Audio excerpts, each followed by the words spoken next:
मुहतरम हाजिरीन, যে আয়াতে কারিমা আল্লাহ পাক জেহেনে ঢেলে দিয়েছেন ওই আয়াতে কারিমা তিলাওয়াত করেছি। একই বিষয়ের 4টা আয়াত তিলাওয়াত করলাম।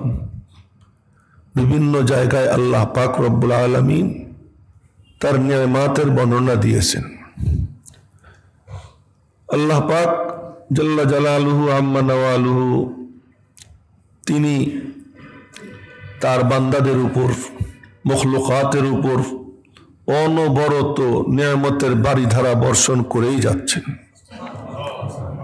এক সেকেন্ডও এমন নাই যে সেকেন্ডে আমি আল্লাহ পাকের নিয়ামত ছাড়া চলতে পারি।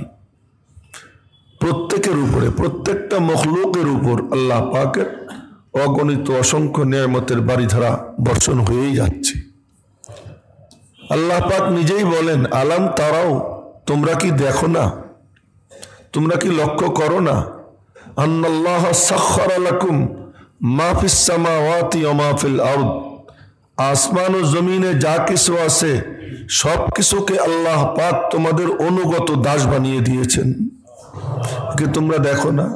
ওয়া আসবাগা আলাইকুম নিআমাহু যাহিরাতাও ওয়া বাতিনা, এবং তার নিয়ামত বাহ্যিক যেটা তুমি দেখতে পাও, ও বাতিনা এবং গোপন যেটা তুমি দেখতে পাও না, এমন নিয়ামত দিয়ে আল্লাহ জাল্লা জালালুহু আম্মা নওয়ালুহু তোমাদেরকে একেবারে বেষ্টন করে রেখেছেন। কত নিয়ামত আল্লাহ পাক তোমাকে দিয়েছেন, তুমি কি দেখো না, লক্ষ্য করো না? আল্লাহ পাক রব্বুল আলামিন নিজে বলতেছেন যে এত নিয়ামত দিছি, তুই একটু দেখতেও তো পারিস যে কি নিয়ামত আমি তোরে দিলাম। জাহেরি নিয়ামত, বাতেনি নিয়ামত, নিয়ামত দিয়ে ভরে রেখেছি। আল্লাহ পাক রব্বুল আলামিন আমাকে আপনাকে অনবরত অক্সিজেন সরবরাহ করে যাচ্ছেন, অনবরত। রব্বুল আলামিন আমার চোখে দেখার ক্ষমতা দিয়ে রাখছেন, আমি দেখতেছি। কানে শোনার ক্ষমতা দিয়ে রাখছেন, আমি শুনতেছি। জিহ্বায় বলার সামর্থ্য দিয়ে রাখছেন, আমি বলতেছি। মাথার থেকে পা পর্যন্ত যদি শুধু মানুষ তার নিজের দিকে তাকায় তো এই নিয়ামতই গুণে শেষ করতে পারবে না যে কি পরিমাণ নিয়ামত আল্লাহ তাআলা দিয়ে রেখেছেন। এই সমস্ত নিয়ামতের কথা বলে আবার রব্বুল আলামিন বলেন, নিয়ামতের সংখ্যা কত, পরিমাণ কত তা কি তোরা জানিস? পরিমাণ কত, সংখ্যা কত?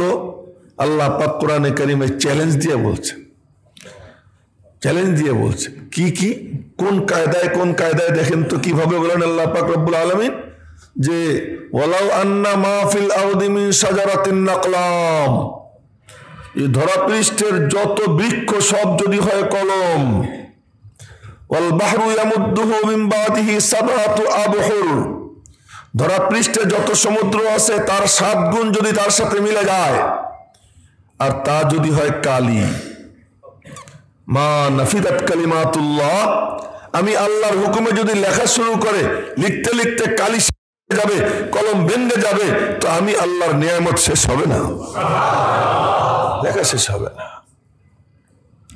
অন্যখানে আল্লাহ পাক রব্বুল আলামিন বলেন একই বিষয়, এই একই বিষয় আরেক ভাবে ব্যক্ত করতেছেন। কুল লাউ কানাল বাহরু মিদাদাল লিকালিমাতি রাব্বি লানাফিদাল বাহরু ক্বাবলা আন তানফাদা কালিমাতু রাব্বি ওয়ালাউ জিনা বিমিসলিহি মাদাদা। তুমি বলো সমুদ্র যদি কালি হয়ে যায় আল্লাহ পাকের নিয়ামত লেখার জন্য, এই সমপরিমাণ আরো কালি যদি এসে মিশে যায় আর লেখা শুরু হয়, লানাফিদাল বাহরু ক্বাবলা আন তানফাদা কালিমাতু রাব্বি, তোমার রব্বের কালিমাত শেষ হওয়ার আগে, তার নিয়ামত লেখা শেষ হওয়ার আগে কালি শেষ হয়ে যাবে। এরপরে আল্লাহ পাক চ্যালেঞ্জ জানাইছেন। কি চ্যালেঞ্জ? গুনবা, কত নিয়ামত আছে লেখবা না, গুনবা শুধু। তো গোনার জন্য কারা কারা নাও? সব নবীদেরকে সাথে নাও, সব ফেরেশতাদেরকে সাথে নাও, সমস্ত মানুষকে সাথে নাও, সব সাথে নিয়া তোমরা গোনা শুরু করো, গুনতে গুনতে গুনতে গুনতে তোমাদের জীবন সাঙ্গ হয়ে যাবে, শেষ হয়ে যাবে, কিন্তু আমার নেয়ামতকে গুনে তোমরা শেষ করতে পারবে না। এত নেয়ামত আল্লাহ পাক দিয়েছেন। সেই নেয়ামতের মধ্যে সেরা নেয়ামত, সবচেয়ে সেরা নেয়ামত, সেই নিয়ামত কি? যে কথা গত শুক্রবারে বলতেছিলাম, সেই নিয়ামত কি? আল্লাহ পাক রব্বুল আলামিন ওই সমস্ত নিয়ামতের মধ্যে সেরা নিয়ামত যেটা দান করেছেন, সেই নিয়ামতের নাম হলো নিয়ামতে হেদায়েত। ওই সমস্ত নিয়ামতের মধ্যে সেরা নিয়ামত নিয়ামতে হেদায়েত, হেদায়েতের নিয়ামত। এজন্য মানুষকে আল্লাহ পাক মানুষ সম্পর্কে কোরআনে কারিমে কি বলেন খুব লক্ষ্য করব। কি বলেন? যে জানো তোমাদেরকে আমি কেন বানাইছি? আফা হাসিবতুম আন্নামা খালাকনাকুম আবাসা, তোমরা মনে করছো তোমাদেরকে আমি বানাইছি খামাখা, অযথা? না, অযথা বানাইনি। আমি আল্লাহ তোমাদেরকে এক মাকসাদে বানাইছি, এক উদ্দেশ্যে বানাইছি। কি সেই উদ্দেশ্য? কোরআনে কারীমের অন্য এক আয়াতে আল্লাহ পাক বলেন, 27 পারায় রব্বুল আলামিন বলেন, ওয়ামা খালাকতুল জিন্না ওয়াল ইনসা ইল্লা লিয়াবুদুন, জিন্ন ইনসানকে বানাইছি কেবল কেবল শুধুমাত্র আমার ইবাদতের জন্য, শুধুমাত্র আমার ইবাদতের জন্য। আসমানকে মুসাখখার বানাইছি। মুসাখখার শব্দের আর তর্জমা করব না।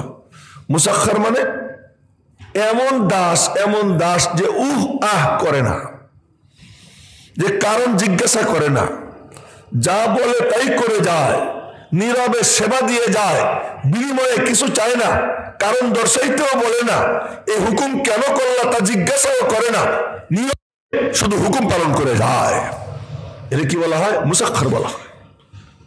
আসমান জমিনকে মুসাখখার বানাইছি, 1-2 জায়গায় না, আরো বিভিন্ন জায়গায় আল্লাহ পাক রব্বুল আলামিন এই বাক্যটা, এই শব্দটা আল্লাহ তাআলা বলেছেন, সাখখারা সাখখারা সাখখারা, যে আমি মুসাখখার বানাইছি, অনুগত দাস বানিয়ে দিয়েছি, নীরবে শুধু তোমার হুকুম পালন করে যাবে। তুমি চিন্তা করে দেখছো যে একটা গাভী, তো ওই গাভীর দুধ দহন করতে যখন যায়, তো ওই সময় তার বাছুর চিল্লাইতে থাকে, হাম্বা হাম্বা, মানে মা মা আমার খিদে লাগছে, আমার খিদে লাগছে, আমারে খাওয়াও। তো ওই সময় ও একটা আওয়াজ দেয়, গাভীর একটা আওয়াজ দেয়। গাভীর আওয়াজ কি আপনার কাছে আমার কাছে মনে হয় শব্দ, কিছু আওয়াজ না? আর আমি যখন কথা বলতেছি, গাভী শুনে বলবে কিছু আওয়াজ। আমার এই কথাকে গাভী মনে করবে কিছু আওয়াজ। পাখি চি চি করতেছে, কিচিরমিচির করতেছে, আমি মনে করতেছি কিছু আওয়াজ। ওই পাখি আমার কথা শুনতেছে, সে মনে করতেছে কিছু শব্দ। দুনিয়াতে যত ভাষা আছে, যত মখলুকের যত ভাষা আছে, সব ভাষা হলো যে জানে না তার জন্য শব্দ, আর যে বোঝে তার কাছে চমৎকার ভাষণ, যে বোঝে তার কাছে চমৎকার ভাষণ। তো গাভীতে হাম্বা বলে, তার বাচ্চাও হাম্বা বলে, আর নবীজি বলেন যে ও যে হাম্বা বলতেছে, ওই হাম্বা বলে বলতেছে যে মা আমার খিদে লাগছে, আমারে খাবার দাও। আর গাভী সেও হাম্বা হাম্বা বলতেছে, সে বলতেছে এ দেখ আমাদেরকে আল্লাহ বানাইছে বনি আদমের জন্য, আমাদেরকে আল্লাহ বানাইছে বনি আদমের জন্য। ওরা দুধ দহন করার পরে যা থাকে তুই তাই চেটে চুটে খাইস, ওরা নিয়ে যাক, ওদের পেট ভরুক।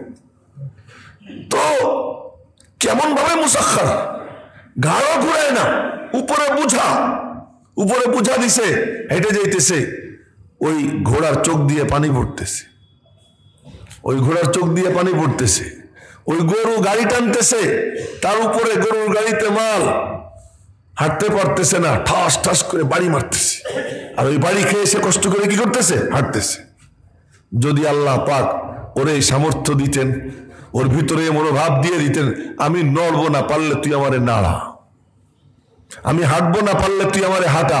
রব্বুল আলামিন বলেন সাখখারা লাকুম, আমি আল্লাহ ওদেরকে তোমাদের জন্য মুসাখখার করে দিছি।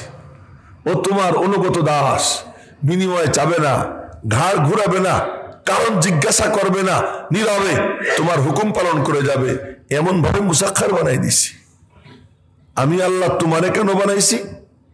ওয়াসাখখারা লাকুম মা ফিস সামাওয়াতি ওয়া মা ফিল আরদি জামিআ, সূর্য বিনা মজুরিতে তোমাকে সেবা দিয়ে যায়, চাঁদ বিনা মজুরিতে তোমাকে সেবা দিয়ে যায়, বৃষ্টি বিনা মজুরিতে তোমাকে সেবা দিয়ে যায়। কুল মখলুক কোনো কিছু বিনিময় চায় না। আমি আল্লাহ সব মখলুককে তোমার জন্য অনুগত দাস বানাইয়ে দিছি, ও তোমাকে সেবা দিয়ে যায়। আর আমি আল্লাহ তোমারে কেন বানাইছি জানো নি? তোমারে কেন বানাইছি? সবগুলোরে বানাইছি তোমাদের জন্য, তোমারে বানাইছি আমার জন্য, তোমারে বানাইছি আমার জন্য। ওমা খালাকতুল জিন্না ওয়াল ইনসা ইল্লা লিয়াবুদুন, জিন্ন ইনসানকে কেবল ইবাদতের জন্য বানাইছি। মাথার মধ্যে তো অনেক প্রশ্ন, তাই খাবো কেমনে? খালি ইবাদত করব, খাবো কেমনে? পেটে ভাত কেমনে যাবে? না পেটে ভাত কেমনে যাবে? বিবি বাচ্চা চালাবো কেমনে? চাকরি না করলে, ব্যবসা না করলে এগুলো সব চলবে কেমনে? শুধু ইবাদত ইবাদত, শুধু জিকির জিকির, সুবহানাল্লাহ। ইবাদত কারে কয় তাই তো বুঝি না, এজন্য না গঞ্জাম। ইবাদত কাকে বলে সেটাই তো আমার জানা নাই। না জানা থাকার কারণে মনের মধ্যে নানান প্রশ্ন। তো চলুন একটু জানিয়ে নেই ইবাদত কাকে বলে। ইবাদত কাকে বলা হয়? সূরা ফাতিহার মধ্যে মাশাআল্লাহ আমরা তো তাফসির চলতেছে সূরা ফাতিহা প্রায় 2 মাসের উপর, প্রায় 3 মাস, না প্রায় 3 মাস লাগছে সূরা ফাতিহা শেষ করতে। আসলে শেষ করছি আমার মতো করে, শেষ তো হয় নাই, শেষ হয় নাই। এ শেষ করা বড় কঠিন, মুশকিল। তার কারণ সূরা ফাতিহার সম্পর্কে আল্লাহ পাক বলেন ওয়ালাকাদ আতাইনাকা সাবআম মিনাল মাসানি, বারবার পড়ার মতো 7টা আয়াত আমি তোমাকে দান করলাম, বারবার পড়ার মতো। তো সূরা ফাতিহায় আয়াত হলো 7টা, বাক্য হলো 4টা। কথার মধ্যে বাক্য আছে না, কয়েকটা শব্দ মিলে একটা বাক্য হয়। তো আলাদা আলাদা শব্দ আর কয়েকটা শব্দ মিলে কি হয়? বাক্য হয়, আপনারা জানেন। সূরা ফাতিহায় আয়াত হলো 7টা আর বাক্য হলো মাত্র 4টা। এই 4 বাক্যের মধ্যে আমার মজার ব্যাপার, প্রথম 3 আয়াত মিলে এক বাক্য, শেষের 3 আয়াত মিলে এক বাক্য, মাঝখানের 1 আয়াতের মধ্যে 2 বাক্য। একটু সুবহানাল্লাহ বলা যায় না? প্রথম 3 আয়াত এক বাক্য, শেষের 3 আয়াত এক বাক্য, মাঝখানে ছোট্ট একটা আয়াত, ওই ছোট্ট 1 আয়াত হলো 2 বাক্য। যার প্রথম অংশ প্রথম 3 আয়াতের সাথে সংশ্লিষ্ট এবং দ্বিতীয় বাক্য পরের 3 আয়াতের সাথে লাগানো। হ্যাঁ, এবার দেখেন সূরা ফাতিহার মধ্যে কি অবস্থা। আলহামদুলিল্লাহি রাব্বিল আলামিন আর রহমানির রহিম মালিকি ইয়াউমিদ্দিন। আলহামদুলিল্লাহ, আল্লাহ হলো মৌসুফ, আল্লাহ হলো মৌসুফ। মৌসুফ মানে যার গুণ বর্ণনা করা হয়, যার গুণ বর্ণনা করা হয়। ইয়া মাহমুদ কে? এই মসজিদের ইমাম, এই মসজিদের খতিব, সে কি করে? মাদ্রাসায় পড়ায়, এই সবগুলো কি আমার গুণ? মাদ্রাসা পরিচালনা করে, এই সবগুলো কি আমার গুণ? কিন্তু আমি হলাম মৌসুফ, এই সব গুণগুলো হলো কি? সিফাত। আলহামদুলিল্লাহ, আমি কিন্তু চেষ্টা করতেছি আপনাদেরকে খুলে বোঝানোর জন্য, মনোযোগ দিলে লক্ষ্য করলে বুঝবেন। আলহামদুলিল্লাহ, সব প্রশংসা আল্লাহ। কোন আল্লাহ? রব্বিল আলামিন, যিনি সারা জাহানের প্রতিপালক, যিনি সমস্ত জগতের প্রতিপালক। আলম বলতে হার হার, প্রত্যেক আলাদা আলাদা এক এক জাতকে একটা আলম বলা হয়। পিপিলিকা একটা আলম, না? পাখি একটা আলম, ইনসান একটা আলম, আসমান একটা আলম, জমিন একটা আলম, সমুদ্র একটা আলম, এসবগুলো আলাদা আলাদা আলম। তো তিনি কে? যিনি সমস্ত জগতের প্রতিপালক। সব জগৎ বলতে যা আছে সবগুলোর প্রতিপালক। কেমন প্রতিপালক? বলে সমুদ্রের 850 ফিটের নিচে সূর্যের আলো যায় না। 850 ফিট পর্যন্ত কি যায়? সূর্যের আলো যায়। এর নিচে সূর্যের আলো যায় না। সূর্যের আলো না পাইলে কোনো কিছু জিন্দা থাকতে পারে না।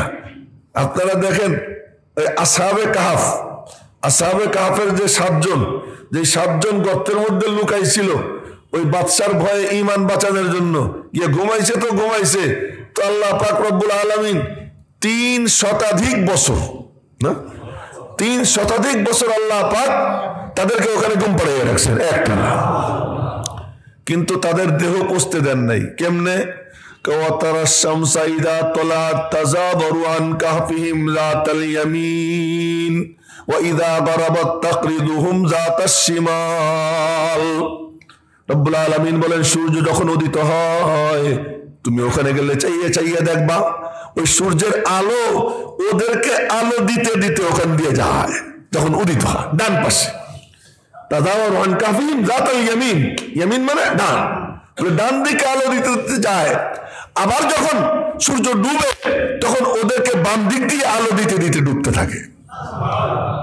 আল্লাহ পাক ওদের বাঁচার জন্য কি করছেন? সূর্যের আলোর ইন্তজাম করছেন। মাছ সমুদ্র পৃষ্ঠ থেকে 850 ফিট নিচে, আরো হাজার হাজার ফিট নিচে, ওখানে গিয়া সমানে সাঁতার কাটতেছে, মাটির সঙ্গে লাইগা রয়েছে। আল্লাহ পাক রব্বুল আলামিন তাদের জন্য অক্সিজেন সরবরাহ করতেছেন কি করতেছেন না? তারা বাইচে আছে না মরে গেছে?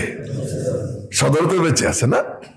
আচ্ছা, আল্লাহ পাক সমস্ত জগতের প্রতিপালক দেখবার চাও। মুসা আলাইহিস সালাম বাড়ির থেকে বের হয়েছেন, সফরে যাবেন। হঠাৎ করে মনে পড়লো বাজার ঘাট তো করলাম না, ওরা কি খাবে দাবে, তুমি বাচ্চার জন্য একটু বাজার টাজার করার দরকার। মাথার মধ্যে চিনতে আসছে তো ডাক আসছে, ও মুসা। জি মালিক। মধ্যে বাড়ি মারো, হাতে তো লাঠি আছে, মুসা আলাইহিস সালামের হাতে লাঠি আছে। পাথরে বাড়ি মারো, পাথরে বাড়ি মারছেন জোরে, আর পাথর ফেটে গেছে। ফেটে যাওয়ার পরে দেখেন ওই মধ্যে আর একটা পাথর, ওই পাথরের মধ্যে আর এক পাথর। আবার হুকুম হইলো বাড়ি মারো, আবার বাড়ি মারছেন, ফেটে গেছে। এখন দেখেন ওর মধ্যে আর একটা পাথর। এরপরে রব্বুল আলামিন বলতেছেন আবার বাড়ি মারো, আবার বাড়ি মারছেন। এবার ওই পাথর ফাটছে, ছোট্ট পাথর। এর মধ্যে দেখেন যে একটা কীট ওইটার মধ্যে বসে বসে সবুজ ঘাস খাইতেছে।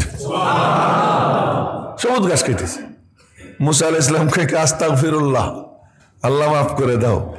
এই 3 পাথরের পেটের মধ্যে এই ছোট্ট একটা কীট, এর জন্য যে আল্লাহ সবুজ ঘাসের ইন্তজাম করে, আর আমি আমার বিবি বাচ্চার জন্য ফিকির করতেছি। তাওয়াক্কাল তো আল্লাহ, বেরোয় পড়লাম আমি, তুমি খাওয়াইও। মুসা আলাইহিস সালামকে আল্লাহ তাআলা সবক দিয়ে দিলেন।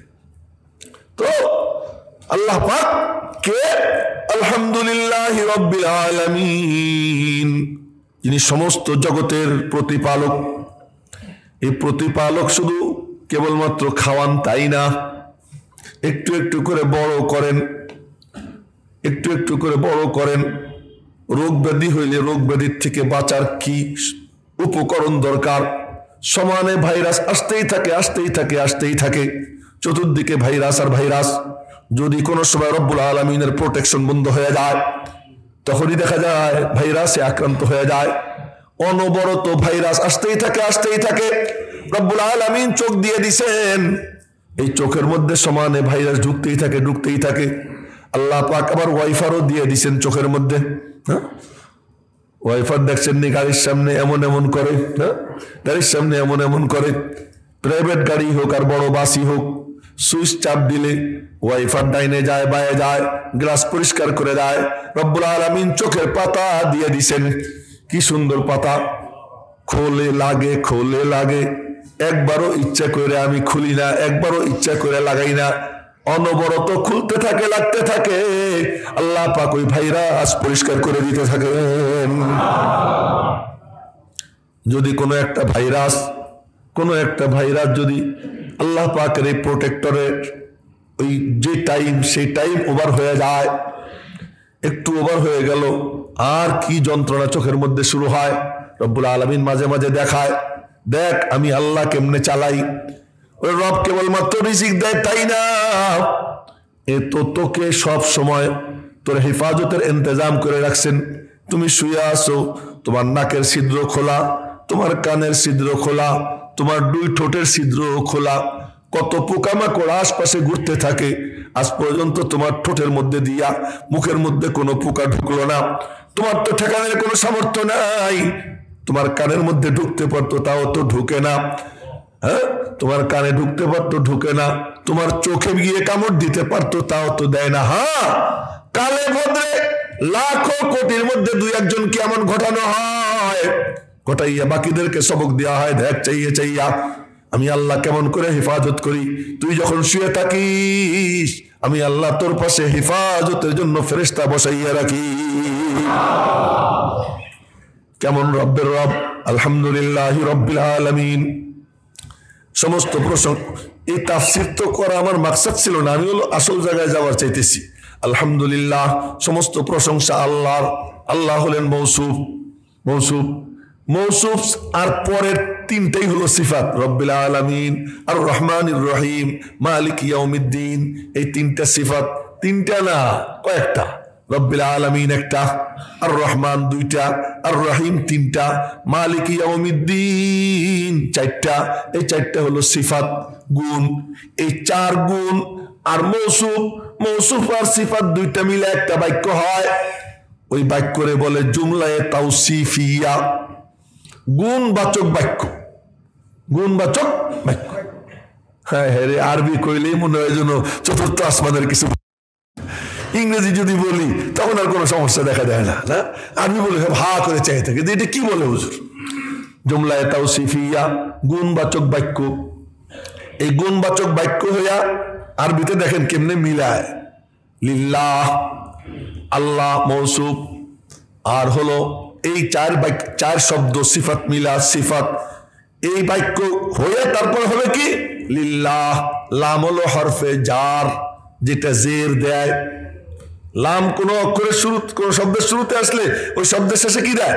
জের দেয়। এজন্য হু আল্লাহু, কিন্তু লিল্লাহি। যদি বলি হু আল্লাহ, তাহলে কি হু আল্লাহ হু। আর যখন বলবো লিল্লাহ, যত লি আছে লাম আসলে দেখবেন তার শেষে কি আছে? হি আছে। হ্যাঁ, লিল আরদি, আরদের শুরুতে লাম আসছে, দেখবেন শেষে কি আছে? জের আছে। এই জন্য এটা বলে কি হরফে জার, যেটা কি করে? জের দেয়। হ্যাঁ, আপনাদেরকে মাদ্রাসায় যে কিতাব পড়ানো হয় না হবে মির, আজকে ওই কিতাবও পড়াইতেছি না, যে এখানে কোন অক্ষর আসলে শব্দের শুরুতে শেষে কি হয়, শেষে কি হয়, এগুলো আমরা মাদ্রাসায় পড়াই। লিল্লাহি, লিল্লাহি রব্বিল আলামিন। এবার লাম জর মজরুরের সঙ্গে মিলা। এরপরে হলো খবর। আলহামদু হলো মুবতাদা, আলহামদু হলো সূচনা, একটা বিষয়। এ সম্পর্কে একটা খবর। সেই খবর কি? লিল্লাহি রব্বিল আলামিন। সমস্ত প্রশংসা ওই আল্লাহর, যিনি সারা জাহানের রব, যিনি রহমান, যিনি রহিম, যিনি বিনিময়ের দিবসের একচ্ছত্র অধিপতি। এই সব মিলা এক বাক্য। আচ্ছা, এরপরে চলেন ইহদিনাস সিরাতাল মুস্তাকিম, আমাদেরকে সরল সঠিক পথ দেখাও। সিরাতাল্লাযীনা আনআমতা আলাইহিম, তাদের পথ যাদেরকে তুমি পুরস্কৃত করেছো। গায়রিল মাগদুবি আলাইহিম ওয়ালাদ-দাল্লিন, অভিশপ্ত যারা, পথভ্রষ্ট যারা, তাদের পথ নয়। এই 3 আয়াত মিলা আর এক বাক্য। প্রথম 3 আয়াত এক বাক্য, শেষের 3 আয়াত আর এক বাক্য, মাঝখানে ছোট্ট একটা আয়াত ইয়াকা নাবুদু ওয়া ইয়াকা নাস্তাঈন। ইয়াকা নাবুদু, ইবাদত কেবল তোমার করতেই থাকবো। ইবাদত কেবল তোমার করতেই থাকবো। দাসত্ব কেবল তোমার করতেই থাকবো। খালি করি তাই না, এই যে করতেছি তাই না। ইয়াকা নাবুদু, দাসত্ব কেবল তোমারই করতেই থাকবো।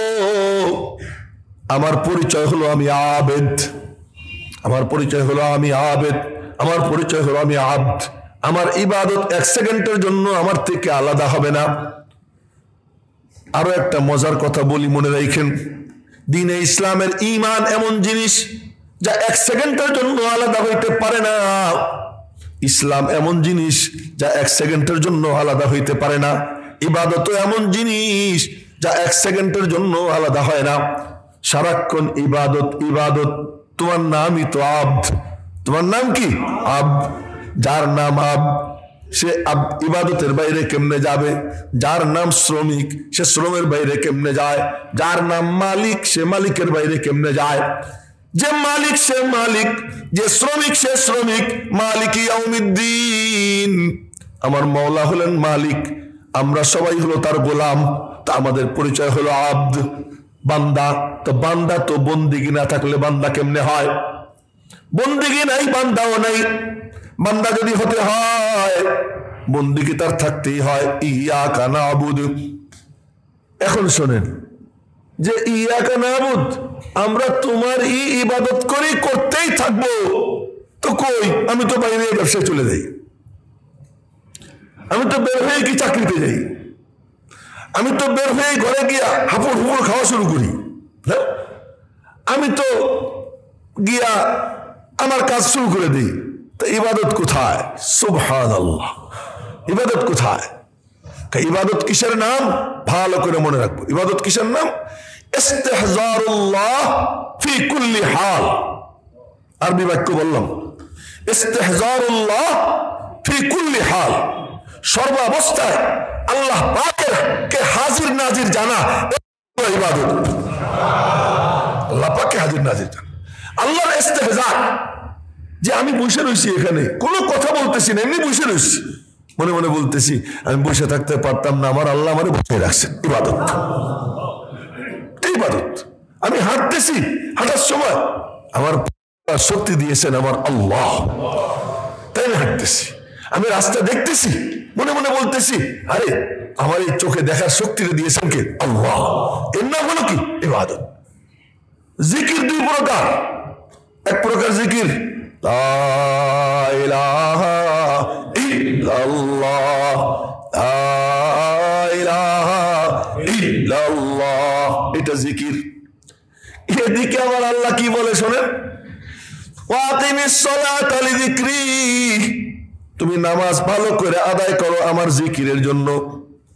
তার মানে নামাজ শেষ করে শুরু করে দাও লা ইলাহা ইল্লাল্লাহ। এই কান খাড়া করে, মনকে খুব সজাগ করে, মনোযোগ দিয়ে শুই না, ভালো করে বোঝার চেষ্টা করো। রব্বুল আলামিন অন্যখানে কি বলেন? উতলু মা উহিয়া ইলাইকা মিনাল কিতাবি ওয়াকিমিস সালাহ ইন্নাস সালাতা তানহা আনিল ফাহশাই ওয়াল মুনকার ওয়ালাযিকরুল্লাহি আকবার আল্লাহু ইয়ালামু মা তাসনাউন। রব্বুল আলামিন বলেন যে কিতাব আমি তোমারে দিছি পড়ো, তেলাওয়াত করো। নবীজিকে বলতেছেন। তাহলে বোঝা গেল কিতাবটা তেলাওয়াত করার কিতাব না, নবীজিরে আল্লাহ বলতেছেন তুমি তেলাওয়াত করো। আর আমি শুধু নামাজে আসলেই 2-3 আয়াত পড়ি, আর কোনো সময় কি করি না, পড়ি না। আল্লাহ পাক তার হাবিবকে বলতেছেন উতলু, তুমি তেলাওয়াত করো মা উহিয়া ইলাইকা মিনাল কিতাব, যে কিতাব তোমার কাছে ওহীর মাধ্যমে আমি নাজিল করেছি, ওই কিতাব তুমি কি করো? তেলাওয়াত করো। আর ওয়া আকিমিস সালাহ, নামাজ খুব করে আদায় কর। নামাজ দাঁড় করাও। নামাজ এটাকে বলে আরজ, আর এই পিলার এটা হলো জওহার। আর আরবি পরিভাষা আপনাদেরকে বুঝাইতেছি। মানুষ জওহার, গরু জওহার, কিন্তু গরু সাদা না কালা, এই সাদাটা এটা হলো আরস। আরস কাকে বলে? যেটা নিজে নিজে দাঁড়াইতে পারে না, কারো না কারোর সাথে মিশে দাঁড়ায়, এটা কি বলে? আরস বলে। আমি শ্যামলা না কালা আপনারা ফয়সালা করবেন, কথা কথা। আমি নিজে বললাম আমার কি শ্যামলা, তা আমি শ্যামলা। এই শ্যামলা কি আলাদা দেখানো যাবে? কথা বললেন, শ্যামলাটা আলাদা কি দেখানো যাবে না। এই শ্যামলাটা কারো না কারোর সাথে মিলে দাঁড়ায়, এ আলাদা দাঁড়ায় না। কালা কারো না কারোর সাথে মিলে দাঁড়ায়, সুন্দর কারো না কারোর সাথে মিলে দাঁড়ায়, একে আরবিতে কি বলে? আরস। আরবিতে কি বলে? আরস বলে। আর মানে আমাদের মাদ্রাসার কিতাবের পরিভাষায় আজকে মাদ্রাসার কিতাবে কি কি পড়াই আমরা ছাত্রগো তাও কিছু কিছু আপনাদেরকে শুনাইতেছি আর কি। আপনারা যে টাকা পয়সা দেন মাদ্রাসায়, এ দিয়ে আমরা কি করি এটারও কিছু নমুনা আজকে আপনাদের জানা হয়ে যাবে না, যে এই সব জিনিস ডক্টর সাহেবরা মনে করে, আইনজীবী সাহেবরা মনে করে মাদ্রাসার মৌলবীরা বুঝি কিছু বোঝে সোজে না, এগুলা খামাখাই ওখানে মানে চাটাই ঘষে না। আলহামদুলিল্লাহ খুব ভালো যারা মেধাবী ছেলে পেলে ওরা খুব কিছু নিয়ে মাদ্রাসার থেকে বের হয়, তখন বের হয় সমাজের জন্য অনেক কিছু নিয়ে বের হয়। তো বলতেছিলাম যে আরস একটা হলো আরস, যেটা আলাদা নিজে নিজে দাঁড়াইতে পারে না, কারো না কারোর সাথে মিলে কি করে দাঁড়ায়। বাহ, কালা আলাদা দাঁড়াইতে পারে না, আলাদা দাঁড়াইতে পারে না, শ্যামলা আলাদা দাঁড়াইতে পারে না, হ্যাঁ লম্বা দেখাইতে পারবেন। এই যে লম্বাটা এই দেখানো যাবে, একটা মানুষ উঁচু এই যে লম্বা, তো এই লম্বাটা কারোর সাথে গিয়ে কি করছে দাঁড়াইছে। ওরকম ভাবে লম্বা বলেন খাটো বলেন এই যা কিছু আছে সবগুলো হলো কি আরস। ভালো মন্দ এটা কি আরস, ভালো মন্দ আরস, এটা আলাদা দেখানো যায় না। নামাজ এটা আরস, সালাত এটা আরস, এটা কি না জওহর না। কেউ আইনা নামাজকে এইভাবে দেখাবে, হ্যাঁ রব্বুল আলামিনের কুদরতে কামেলা, তিনি পারবেন যে নামাজকে আলাদা রূপক আকৃতি দিয়ে নামাজ আল্লাহ পাক দাঁড় করাইয়া রাখবেন, আল্লাহ পাকের কুদরত। কিন্তু এমনি নামাজটা কি নামাজের সাথে দাঁড়ায়, নামাজের সাথে দাঁড়ায়। তো আকিমিস সালাহ, নামাজ সুন্দরভাবে আদায় করো। সুন্দরভাবে নামাজ আদায় করলে নামাজ দাঁড়াইয়া যায়, ওই নামাজের সাথে নামাজ দাঁড়াইয়া যায়, নামাজিও দাঁড়ায় নামাজও দাঁড়াইয়া যায়, নামাজি দাঁড়ায় নামাজ তার সঙ্গে দাঁড়াইয়া যায়। এই জন্য ওয়াকিমিস সালাহ, নামাজকে সুন্দরভাবে আদায় করো, খুব পরিপাটি করো নামাজটাকে। নামাজ তুমি অবহেলা করো না।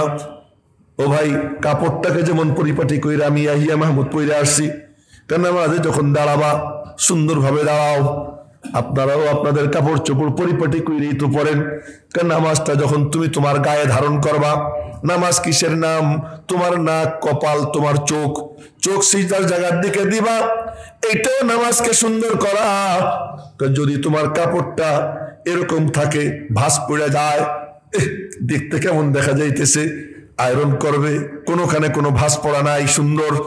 নামাজ যদি সুন্দর করতে চাও, তুমি তোমার চোখটা সিজদার জায়গার দিকে দাও, তুমি তোমার নাকটা আগে ঠেকাও, কপালটা পরে ঠেকাও, হাঁটুটা আগে রাখো, দুই হাত পরে দাও, নাক আগে দাও, কপাল পরে দাও, এই চোখটা তুমি নাকের দিকে রাখো। সুবহানাল্লাহ সুবহানাল্লাহ। কারণ নামাজকে তুমি পরিপাটি করো, নামাজকে সুন্দর করো, নামাজকে দাঁড় করাও, এই হলো নামাজকে দাঁড় করানো। কিন্তু মাশাআল্লাহ মুফাসসিররা চটি বই বগলে নিয়ে রাস্তায় নেমে যায়, মাঠে নেমে যায়, নামাজ কায়েম করতে হবে, নামাজ পড়ার দরকার নাই। নামাজ কি করতে হবে? কায়েম করতে হবে।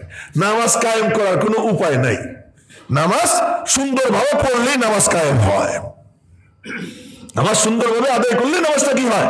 কায়েম হয়।